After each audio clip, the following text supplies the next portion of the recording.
Here's a video entitled, What Have I Learned This Evening?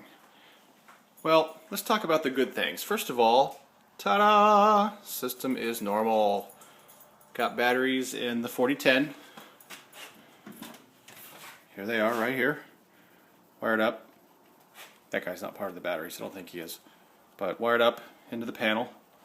System is normal. I learned that on the 4003, the reason I was getting trouble over here was because I had the wrong, what's the word I'm thinking of? Resistors, there we go. These obviously aren't the right place for them to be, but they are right now for another reason I'll get into in a minute. Got batteries in here for the first time ever, not a trouble. That LED just came back on, but it hasn't brought on the main system trouble LED. But here's what I learned. Obviously you got to be careful where you put wires. I ran a wire to the wrong place and set my fire alarm on fire.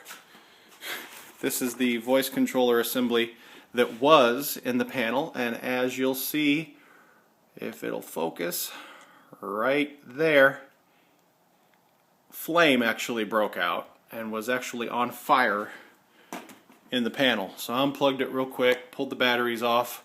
I had run a power line where it wasn't supposed to.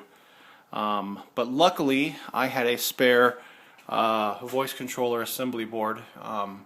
The all clear switch is broken. The main fire alarm switch works, but I'm not going to set it off because I can't silence it. So what I'm going to do is a friend of mine who solders real well is going to help me remove one of these switches and put it on that board. So luckily I'm not totally out of it. There's my dog. Say hi. But it's working.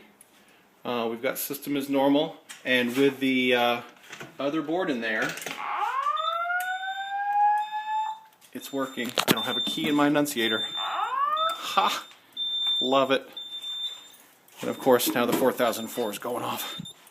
But I've got it working. Got it working with batteries. It's going to take a little time for them to charge, especially in the 4003. I tried turning off the power and then keying the microphone, and the power supply started stuttering because it wasn't getting the power it needed.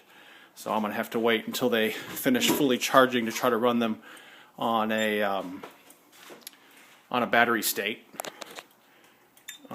But it'll be interesting to see once that gets done. So yeah, the important thing is to make sure you're running wires in the right place, because otherwise you'll set your fire alarm on fire, and you don't want to do that, because then you learn the hard way like I did and freak out because you think you've killed your voice panel. But at least it's running, and once I get the other switch soldered, we should be good to go. So yeah, there it is. It's working. Got the batteries. I'm not going to leave it on overnight because I've actually got to pull that card back out. So I'm going to pull the batteries off, and I'm not going to leave the 4010 on either because there's no reason why it should be running. But anyways, it's up and running. System is normal. I'm happy. Later.